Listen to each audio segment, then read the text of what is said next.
Amém. A paz do Senhor Jesus com todos. Amém. Em nome de Jesus. Vamos dar início à pregação do Evangelho. Glória a Jesus por ter nos trazido, né, irmãos? Isso é uma riqueza muito grande que nós temos. Temos uns aos outros e temos o Espírito Santo entre nós, operando a vontade de Deus, trabalhando na nossa mente, no nosso entendimento. Isso é muito importante. Glória a Jesus. Os irmãos estão ali no Santa Rita, né? Pastor Silvio, vi ele no caminho. Cruzei com ele no caminho. Tenho certeza que os irmãos estão ali também em oração, que a palavra vai ser pregada também. Glória a Jesus.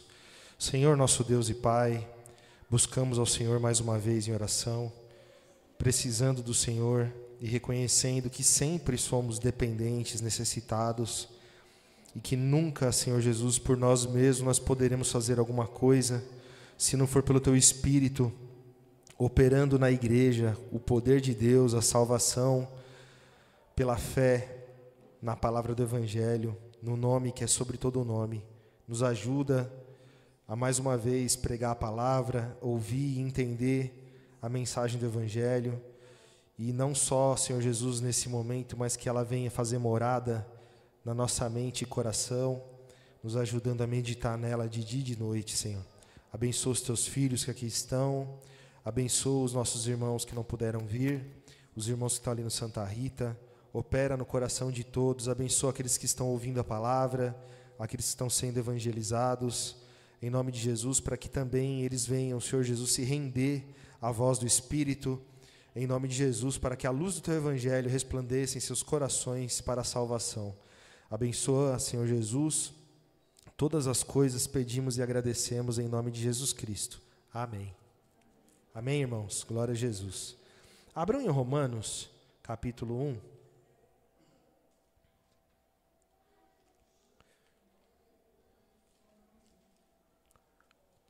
O texto conhecido, a gente sempre usa esse texto, verso 16.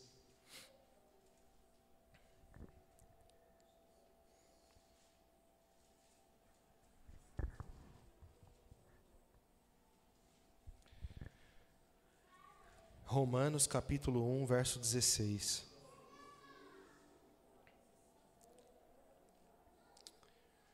Essa carta o apóstolo Paulo prega aos romanos, né? Um povo que tinha judeus e tinha romanos convertidos ao Evangelho, a Cristo, ou seja, pessoas que conheciam a lei do Velho Testamento, que tinham já uma tradição, que já tinham uma natureza dentro do judaísmo, e um povo que veio do paganismo, que veio da incredulidade ou da fé em demônios, né? Em vários nomes, né? Muitos deuses, e ele tem que pregar para esse povo, né? Eu vejo muita sabedoria nessa carta. No início da carta, ele diz, né, no verso 16, porque não me envergonho do Evangelho de Cristo. Ou seja, eu não me envergonho das novidades que Jesus Cristo trouxe, as boas novidades de Jesus, pois é o poder de Deus para a salvação de todo aquele que crê, primeiro do judeu e também do grego, porque nele se descobre a justiça de Deus de fé em fé, como está escrito, mas o justo viverá pela fé. Só por essa frase aqui, quando ele fala assim, primeiro do judeu e também do grego, é porque havia, com certeza, um ar de superioridade entre os judeus. Os judeus se achavam o povo escolhido, o povo que era de Deus, né? Então, o apóstolo Paulo, ele, em outros textos, deixa claro, né, que ele se fez de judeu para ganhar os judeus, de gentil para ganhar os gentios, de incrédulo para ganhar os incrédulos. Ele fez, né, de tudo um pouco, para que pregando a muitos pudesse ganhar alguns para Cristo, né?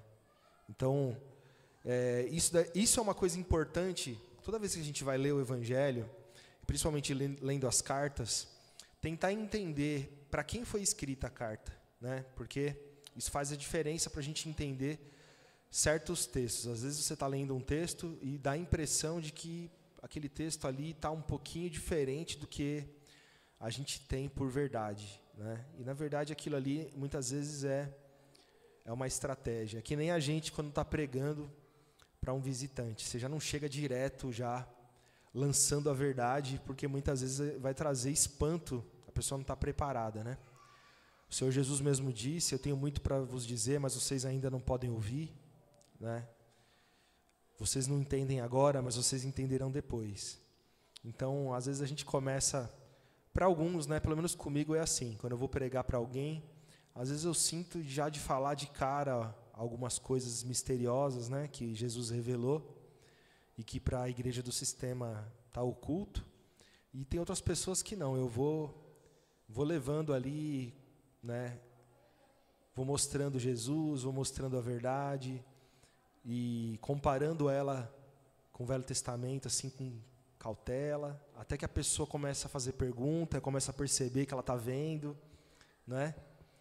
Então, isso tudo, o Espírito Santo vai dando de entendimento para a gente, né? Então, o apóstolo Paulo, ele fez isso. E ele diz que ele não tem vergonha do Evangelho, porque, por certo, para muitos é vergonhoso, né? Você pregar uma palavra da cruz, você pregar, por exemplo, um judeu, ele esperava o Messias que trouxesse tudo que o Senhor Jesus fez espiritual, só que no mundo material. Ele esperava ele regendo as nações com vara de ferro, como? Que ele tivesse autoridade e poder, que todos os homens do mundo inteiro se rendessem a Jesus, ou seja, a nação de Israel tendo Jesus como rei, e fossem submissos à nação de Israel, né? Eles não entenderam o Evangelho de Jesus quando ele ensina que esse mundo é do maligno, e que Jesus não veio reinar nesse mundo, mas o Senhor Jesus veio reinar sobre todas as nações que creem nele. Então não importa se é judeu, não importa se é grego, não importa se é brasileiro, não importa se é africano, se é asiático, né?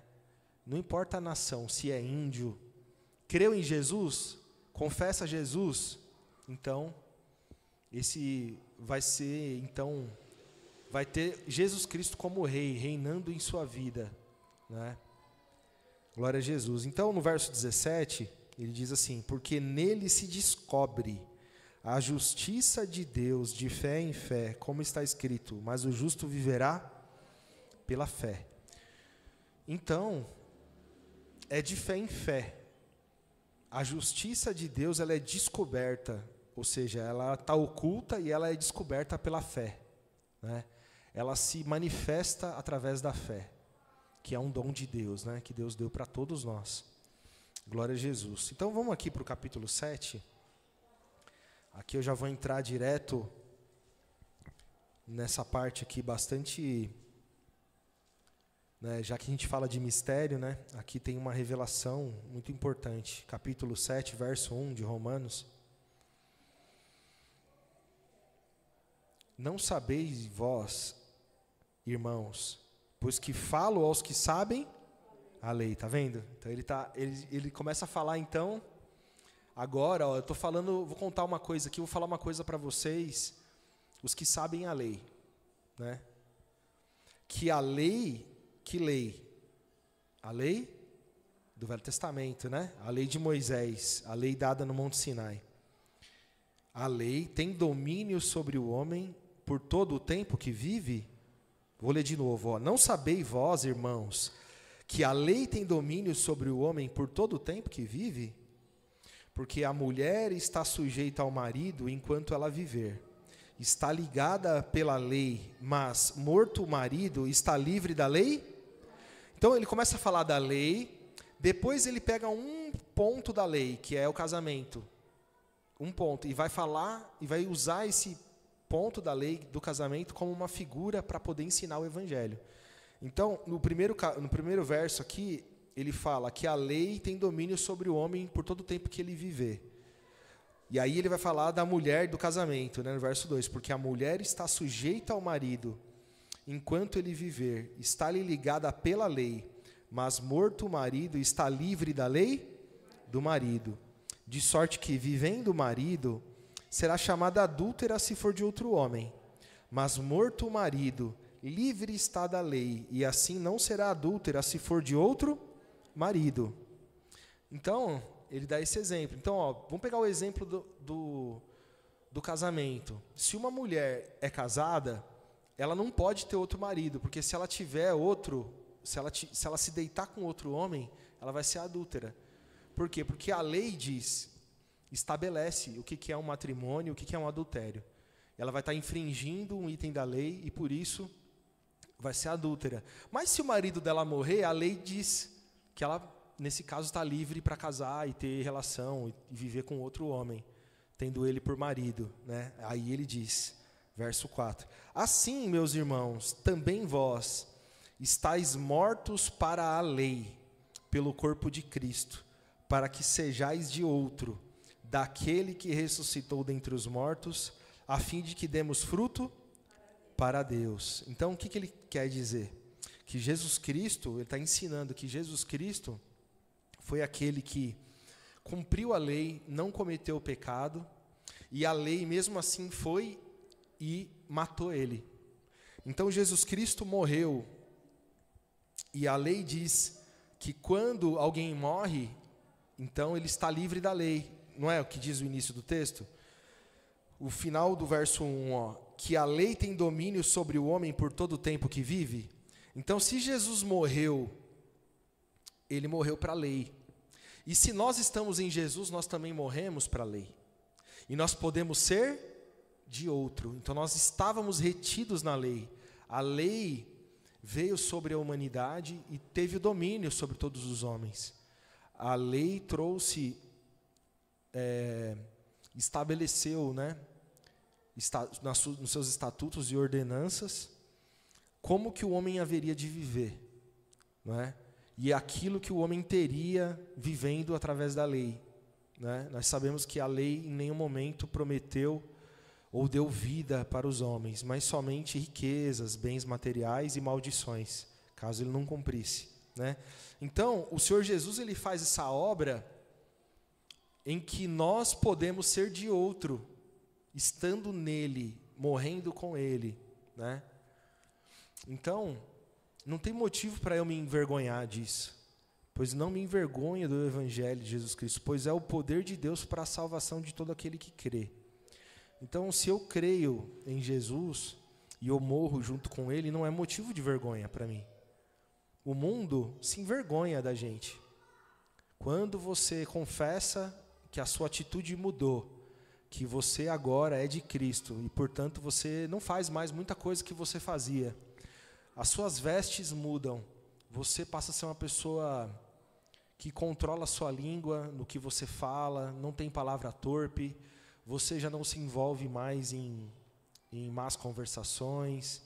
Você não vai mais se envolver na roda dos escarnecedores. Você já evita muitas coisas que antes eram naturais para você, mas agora não. Mas o mundo, ele se envergonha, né? Os nossos parentes, os nossos amigos vão ver essa mudança naturalmente, né? Naturalmente você vai deixando as coisas dessa vida, vai deixando porque você entende que esse mundo aqui é do maligno, de que tudo nesse mundo é vaidade e que essas coisas vão te enganar, vão te seduzir para que você acabe não dando fruto para Deus, né? Então, naturalmente, você vai vencendo, você vai sendo, como diz a palavra, de fé em fé. Não se descobre de fé em fé. Então, você tem fé hoje bem pouquinho, quando você crê no Evangelho. E aí você vai perseverando, e a sua fé vai aumentando, né? Quando o Senhor Jesus, em algumas vezes, né, o Senhor Jesus, com os seus discípulos, mostrou ali que eles eram incrédulos. O apóstolo Pedro disse para ele assim: Senhor, acrescenta-nos a fé, né? Por que nós não conseguimos expulsar esse demônio? O Senhor Jesus explica: Senhor, acrescenta-nos a fé, né? Então, quando ele afunda, que o Senhor Jesus tira ele do barco para ele andar sobre as águas, né? Em um momento bate um vento, ele teme, falta fé, ele afunda. O Senhor Jesus socorre ele. Então, falta fé, né? Mas a fé vai sendo acrescentada. E quando a fé é acrescentada, quer dizer que o seu espírito, ou seja, o seu entendimento, ele ganha força, ele amadurece, ele se alicerça, né? E aí isso faz com que você comece a vencer aquilo que você antes não vencia. Às vezes você nem enxergava, quanto mais vencer. Aí você começa a enxergar, mas você não tem força para vencer. Mas aí depois você começa a ter força para vencer. Você começa por você mesmo. Começa a deixar para trás, né? Então, você vai se revestindo da verdade, se revestindo da vida, né? Então, ó, vamos ler aqui, ó. É o 5, né? Porque quando estávamos na carne, as paixões dos pecados que são pela lei operavam em nossos membros para darem fruto para a morte. Então, tá vendo? Então, o fruto da nossa carne era para a morte, e eles são operados pela lei. Então, a lei, ela tem esse domínio sobre o homem por todo o tempo que ele vive. O homem, ele tem na sua carne o desejo, a concupiscência que gera fruto para a morte, né? Não é para Deus. Então, Jesus, quando você está nele, você começa a dar fruto para a vida. Verso 6. Mas agora temos sido libertados da lei, tendo morrido para aquilo que estávamos retidos, presos, né? Para que sirvamos em novidade de espírito. O que é novidade de espírito? É um novo entendimento. Aqui o espírito tem a figura de entendimento. Não que não seja também um outro espírito, né? É um outro espírito, não é o mesmo da lei, né? Como o Senhor Jesus disse ali em Lucas 9, né? Vós não sabeis de que espírito sois. O espírito de Elias, que matou aquelas pessoas, não é o meu espírito. Eu vim para salvar e dar vida, eu não vim para destruir os homens, né? Então, realmente é outro espírito. Glória a Jesus. E não da velhice da letra. Então, a velhice da letra é a velhice da lei. É a velhice daquilo que está escrito lá na lei de Moisés, né? Verso 7. Que diremos, pois? É a lei pecado? De modo nenhum. Mas eu não conheci o pecado senão pela lei, porque eu não conheceria a concupiscência, ou seja, eu não teria desejo, eu não teria tentações, se a lei não dissesse, não cobiçarás. Mas o pecado, tomando ocasião pelo mandamento, operou em mim toda a concupiscência, porquanto sem a lei estava morto o pecado. Eu, em algum tempo, vivia sem lei, mas vindo o mandamento, reviveu o pecado e eu morri. Então aqui ele está argumentando para os judeus que eles têm que deixar a lei. Ele está argumentando, ele está entrando assim com detalhes para que o judeu se livre, se liberte da lei e fique só com Jesus Cristo. Por isso que ele fala, eu estou falando agora com aqueles que conhecem a lei. Porque é quem precisava se libertar da lei. Então dá a impressão que essa palavra não é para nós, porque a gente nunca foi judeu, mas na verdade a gente viveu o judaísmo a vida inteira, né, nas religiões. Porque o diabo enfiou o judaísmo dentro do evangelho, né? Então, muitas vezes o cristão está preso ainda na lei, né? Por quê? Porque ele aprendeu o judaísmo desde pequeno. Então, nós temos que ficar atentos, né? Por quê? Porque muitas vezes nós nascemos já com amor nesse mundo, com todo tipo de concupiscência que a lei prometia. Nós muitas vezes olhamos para Deus querendo uma restituição, buscamos a Deus querendo querendo ser... vai vir a palavra. Quando você faz e você quer ser retribuído, você quer ser valorizado, não, tem outra palavra, né? Reconhecido, né? Olha, eu faço isso, eu oro todo dia, Senhor, eu oro todo dia, eu mudei minhas vestes, olha, eu não faço mais isso. Antigamente eu jogava futebol, eu torcia, eu bebia, eu isso, eu aquilo, e agora eu não faço mais nada, Senhor. Não é? Eu quero tanto isso, por que o Senhor não me dá? Por que eu não tenho isso? Por que eu não tenho aquilo? Ou seja, é algo que é um conhecimento, sem a gente perceber, é um conhecimento da lei. A lei ensinava as pessoas a cumprirem regras e colocar Deus à prova, e pedir para Deus, olha, eu ajudo na igreja, eu faço isso, eu mudei minha vida, e agora o Senhor me ajuda nisso. Então, essa conversa com Deus, essa oração, ela não pode existir. Você não pode chegar para Deus e jogar as coisas que você faz. Eu faço isso, eu faço aquilo. Não. Você pode até dizer assim, Senhor, eu estou muito feliz porque eu percebi que eu venci. Essa parte aqui da minha vida, eu era de um jeito e eu não sou mais assim. Eu mudei, eu melhorei. Glórias a Jesus, eu agradeço muito, Senhor. Porque o Senhor me ajudou a vencer nessa parte, né? Agora, você olhar numa oração, olhar para as suas obras e querer uma restituição, isso é obra da lei, né? Não é assim que Jesus nos ensinou. Na lei se ensina isso. Na lei, os homens morriam e venciam pelas coisas que eles faziam, né? E nós vencemos porque Jesus fez, porque Jesus consumou a obra. Não é porque eu fiz ou porque cada um dos irmãos fizeram. Jesus fez a obra, Ele consumou, Ele venceu, eu só preciso estar nele. Então eu venço com as obras dele.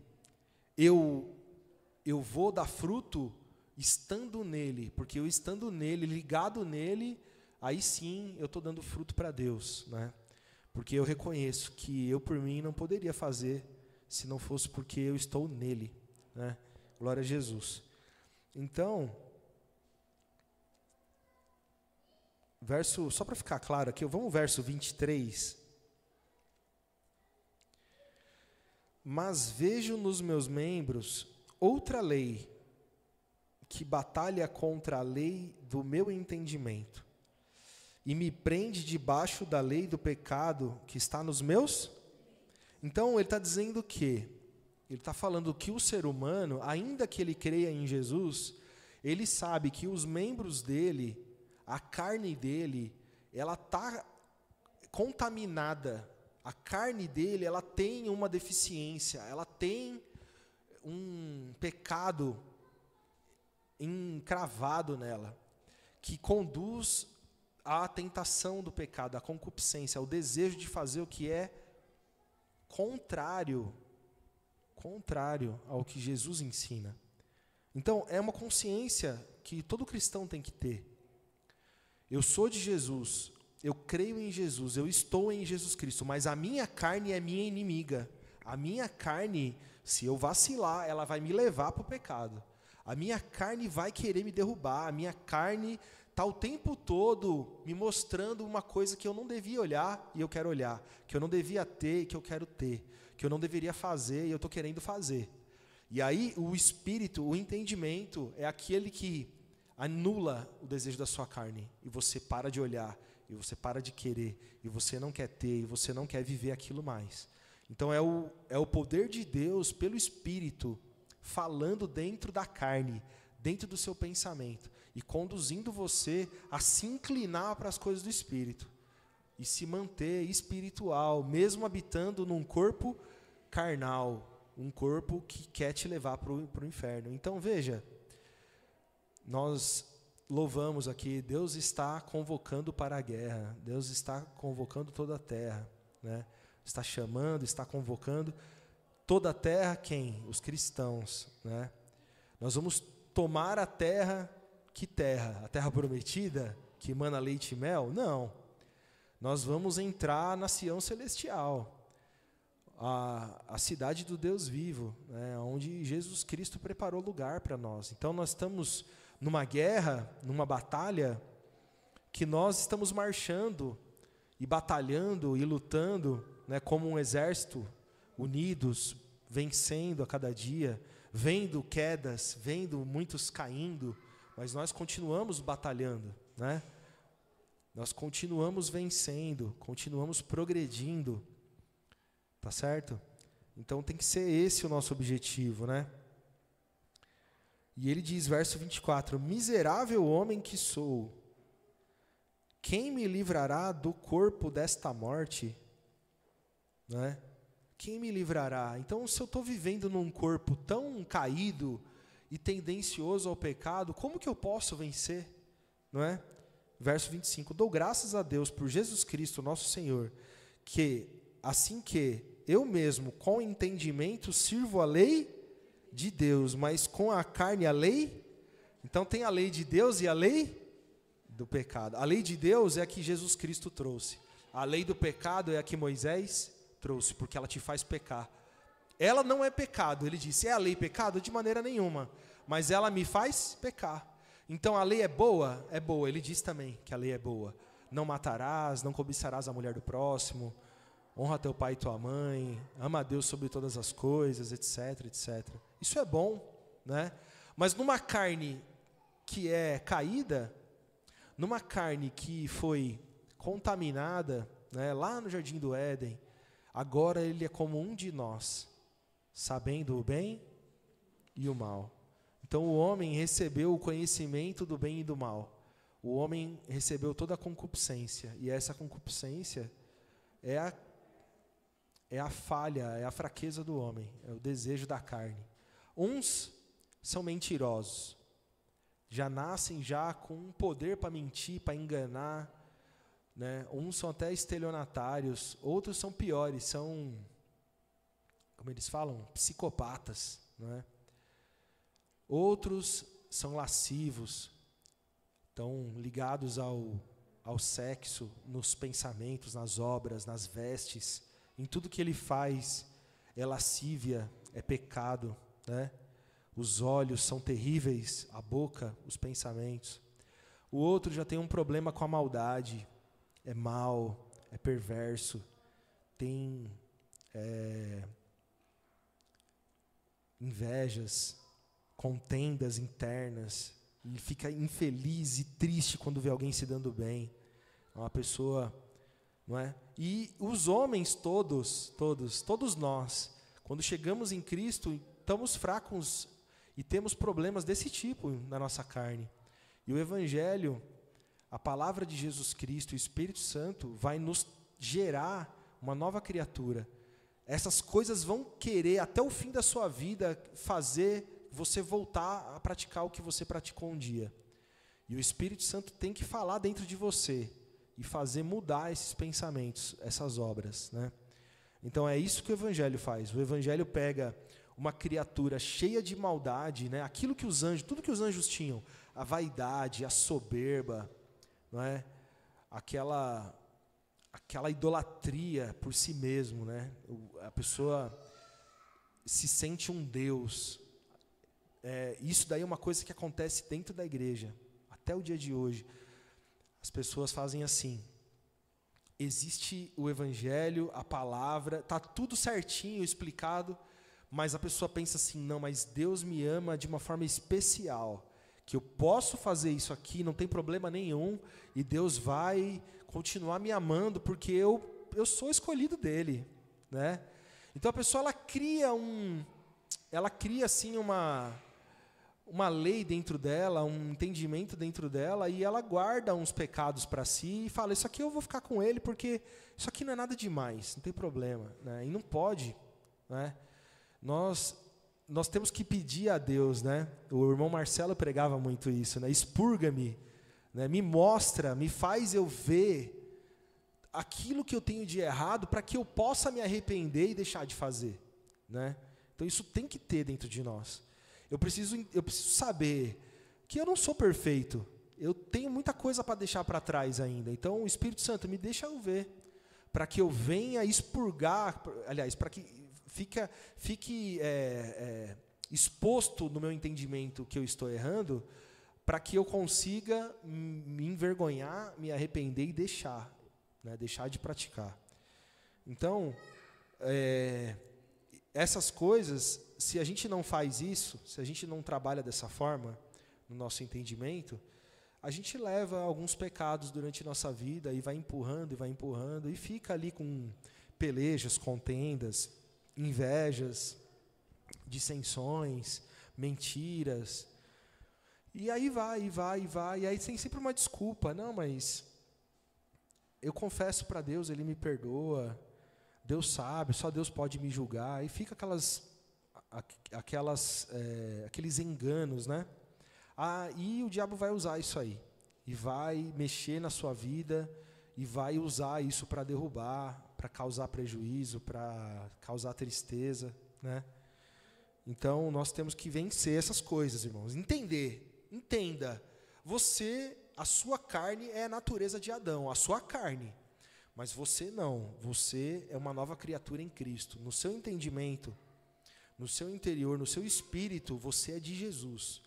E esse espírito tem que prevalecer diante da carne, né? O que vai dizer o capítulo 8. Antes de ir lá, vamos em Colossenses. Põe uma marcadora aí, que nós vamos voltar aqui no capítulo 8.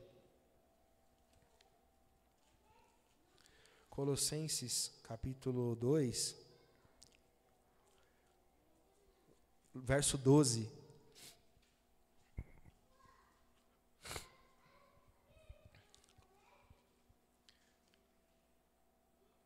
Colossenses, capítulo 2, verso 12.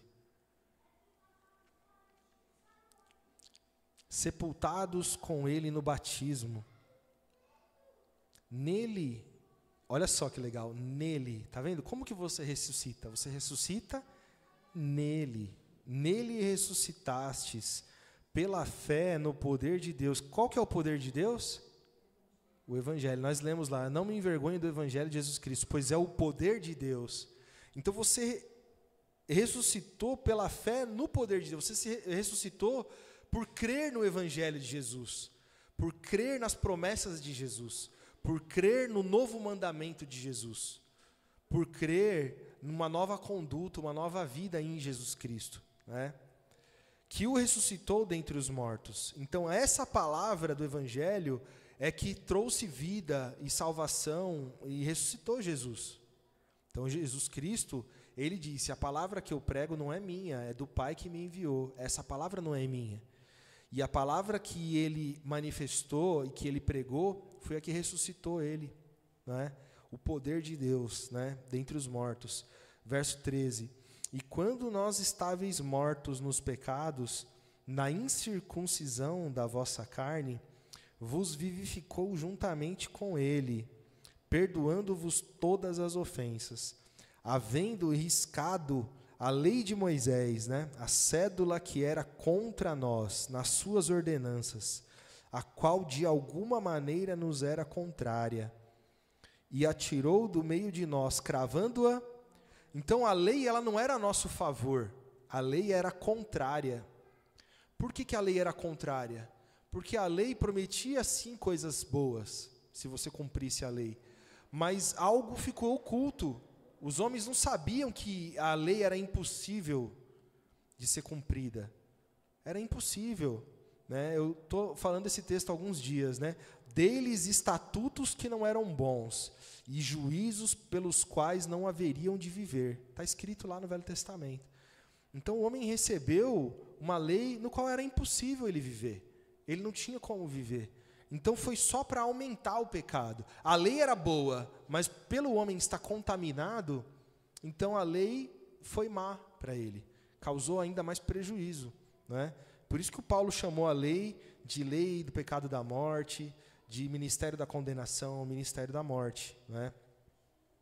Então, vamos ler de novo 14. Havendo riscado a cédula que era contra nós nas suas ordenanças, a qual de alguma maneira nos era contrária, e tirou-a do meio de nós, cravando-a na cruz. Então Jesus Cristo, quando ele morre, e ele é cravado na cruz, automaticamente ele morre para a lei. A lei se encerra para ele naquele momento. Então a lei não tem mais nenhum poder sobre alguém que morreu. E se eu estou em Jesus, eu também morri com ele, como está escrito, ressuscitados, né? Sepultados com ele no batismo, nele também ressuscitaste. Então nós, quando cremos em Jesus, no poder de Deus, nós somos batizados, nós somos sepultados como Jesus foi sepultado. E como ele ressuscita, nós também ressuscitamos, mas pela fé, né? Pela fé. Então, a cédula da lei, ela foi cravada na cruz, tirou-a do meio de nós, cravando na cruz. Verso 15, e despojando os principados e potestades, os expôs publicamente, e deles triunfou em si mesmo. Então, nós estávamos no maligno, não é? E sabemos que o mundo jaz no maligno. Então, nós estávamos no maligno, nós estávamos em principados e potestades, sob o domínio deles. Quando o Senhor Jesus Cristo vence a morte e nós cremos em Jesus, é como se Ele nos tirasse das mãos do maligno. Então Ele despojou os principados e as potestades. Então nós fomos tirados da mão do maligno, do poder das trevas, né? Mas como que o Senhor Jesus fez? Ele tirou como? Ele pregou o Evangelho e nós saímos de lá, pelo entendimento, pela fé. Nós cremos em Jesus, nós seguimos Jesus e pela fé seguimos a Ele e vencemos aquilo que era impossível a gente vencer. Porque a nossa carne não conseguia vencer. Mas nós não vencemos na carne, nós vencemos no Espírito, pela fé. Né? Glória a Jesus. Então, que graça, que glória maravilhosa, né? Vamos voltar lá em Romanos agora para finalizar? Romanos 8. Verso 1.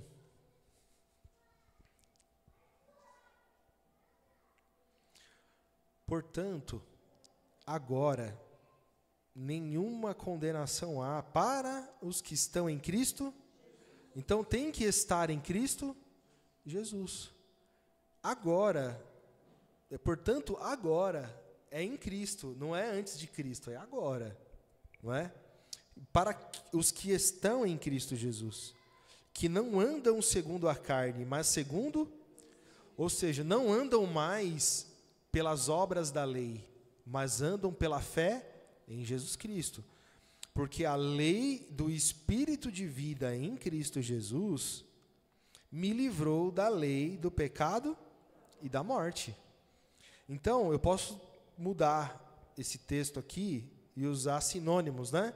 Porque o Evangelho de Jesus Cristo me livrou da lei de Moisés. É uma forma de eu usar sinônimos aqui para ficar claro, né? A palavra de Jesus Cristo me libertou da palavra do Velho Testamento. O Novo Testamento me libertou do Velho Testamento, né? Então eu não posso andar no Novo Testamento e no Velho Testamento, porque um anulou o outro. Se eu estou em um, eu caí do outro. Se eu estiver na lei, eu não tenho como estar na graça. Não é como está lá em Gálatas. Se vocês se gloriam das obras da lei, da graça, vocês caíram. Então é possível voltar para o jugo da lei. É possível voltar para a condenação, para a concupiscência, para o pecado, para a morte. Fazendo o quê? Operando obras da lei para obter algum benefício que a lei pode dar. Então as pessoas fazem muito disso. As pessoas querem dar dízimo. As pessoas querem fazer obras para depois chegar em Deus e falar, eu estou fazendo, agora eu quero a minha parte. Não é? Então a sua oração, a minha oração não é essa. O meu objetivo com Deus não é esse. O meu objetivo com Deus é crescer na graça, no conhecimento, ser transformado, regenerado, ou seja, sendo gerado de novo pela fé, de fé em fé, de glória em glória, para ser uma nova criatura em Jesus Cristo. Uma criatura espiritual em Deus, feito em Deus e não feito em Adão, não segundo a natureza humana, né? Verso 3, porquanto o que era impossível à lei, visto como estava enferma pela carne, Deus enviando o seu Filho em semelhança da carne e do pecado, pelo pecado, ou seja, na carne, né? Revestido de carne, ou seja, habitando a carne, condenou o pecado na carne, para que a justiça da lei se cumprisse em nós, que não andamos segundo a carne, mas segundo... Então, a lei se cumpriu em Jesus. Sendo assim, se eu estou em Jesus, ela se cumpriu em nós. Ela se cumpriu em mim, se cumpriu em cada um dos irmãos. Então, quando o Senhor Jesus diz assim, porque a lei, eu não vim abolir, mas eu vim cumprir, porque não passará nem um jota e nem um tio, até que tudo se cumpra. Não passará da lei, não cairá da lei. Então a lei, ela realmente tem domínio, tem poder, e ela dura para sempre até o fim, né, desse mundo. A lei vai estar em vigor. Mas quem está em Jesus Cristo, a lei já se encerrou. Não porque a lei acabou, mas porque a pessoa morreu junto com Cristo. Então, quem não está em Cristo, a lei está operando ainda na vida dela, para a morte, no pecado, nas concupiscências, não é? E a lei é que vai julgar a pessoa naquele dia. Tanto é que muitas pessoas sem entendimento, não, vai ter um julgamento lá no final, pelas obras, né? Sim, mas vai ser um julgamento pela lei, e pela lei ninguém vai ser salvo. Vai ser uma condenação. A lei, né, o acusador vai usar a lei para condenar quem está na lei, quem não está em Cristo. Por isso que nós temos que estar em Jesus, né? E aí ele diz, verso 5, porque os que são segundo a carne inclinam-se para as coisas da carne, mas os que são segundo o Espírito para as coisas do Espírito, porque a inclinação da carne é morte, mas a inclinação do Espírito é vida e paz. Porquanto a inclinação da carne é inimizade contra Deus, pois não é sujeita à lei de Deus, e nem em verdade o pode ser.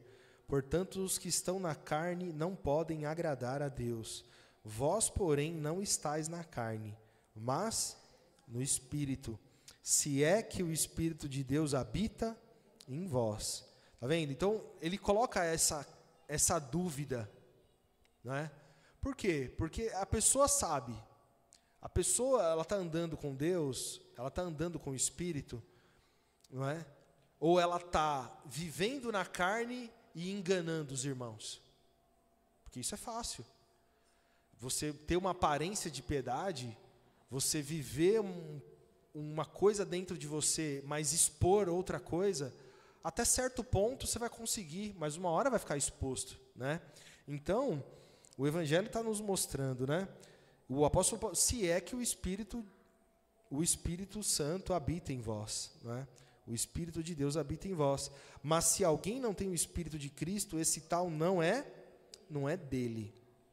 E se Cristo está em vós, o corpo, na verdade, está morto por causa do pecado, mas o Espírito vive por causa da justiça. Por isso que você, na carne, ainda morre. Então, a sua carne, se Jesus Cristo voltar, não, aí você vai ser arrebatado, né? Transformado. Mas se a sua carne perecer antes, não é? É só a carne, mas o Espírito não, o Espírito vive, não é? O Espírito vive por causa da justiça. Verso 11, e se o Espírito daquele que dentre os mortos ressuscitou a Jesus habita em vós, aquele que dentre os mortos ressuscitou a Cristo, também vivificará os vossos corpos mortais, pelo seu Espírito que em vós habita. Então é essa a nossa esperança. A esperança de viver uma novidade de vida, não mais querendo as coisas dessa vida, mas buscando o poder de Deus, a sabedoria de Deus no Evangelho, na palavra de Cristo. E a palavra de Cristo vai transformar a sua vida. A palavra de Jesus vai te gerar uma mente de Cristo, o Espírito de Cristo dentro de você, em que você vai falar como Cristo, pensar como Cristo, agir como Cristo. E Jesus vai nos fortalecendo e nos aperfeiçoando de glória em glória e de fé em fé, não é? Então nós temos que guardar a palavra de Jesus Cristo, entender que a nossa carne, ela é inimiga, não é? Ainda que a palavra diga que o seu corpo é templo do Espírito, não é? Por quê? Porque o Espírito habita em você, ainda que a sua carne seja essa multidão de pecado, não é? Mas o seu entendimento, ele é renovado porque Cristo, pelo Espírito Santo, habita em você. E que ele possa sobressair. E que nós venhamos não a nos inclinar às coisas da carne, mas às coisas do Espírito. Pela fé, pelo entendimento, pela perseverança, pela honestidade e sinceridade com Deus. Sendo sinceros, né? A nossa oração tem que ser sincera. Eu não quero fazer isso, a minha vontade não é essa, Senhor. Mas eu sei que é o certo. Muda os meus desejos, me ajuda a vencer, porque a minha carne quer fazer o contrário, né? Seja sincero com Deus na sua oração, em nome de Jesus, amém, irmãos?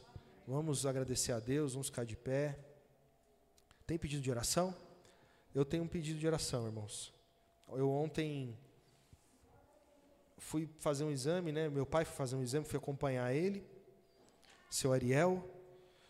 Ele fez 7 cirurgias, né? Para um tumor na bexiga, causado pelo cigarro. E aí, ele já estava 3 anos sem ter sangramento, sem ter os sintomas de que o câncer voltou. Aí foi fazer o exame ontem, eu ia voltar, antes do almoço, mas aí encontrou o danado do câncer de novo, lá.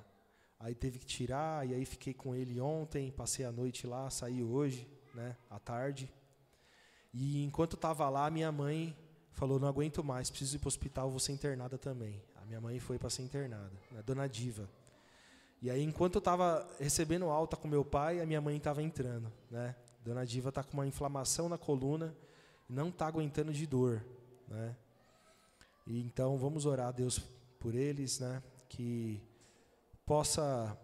o poder de Deus possa operar, né, na vida deles, e que, de alguma maneira, eu também possa estar presente e levar para eles um pouco do Evangelho, né, que é necessário para a salvação, em nome de Jesus.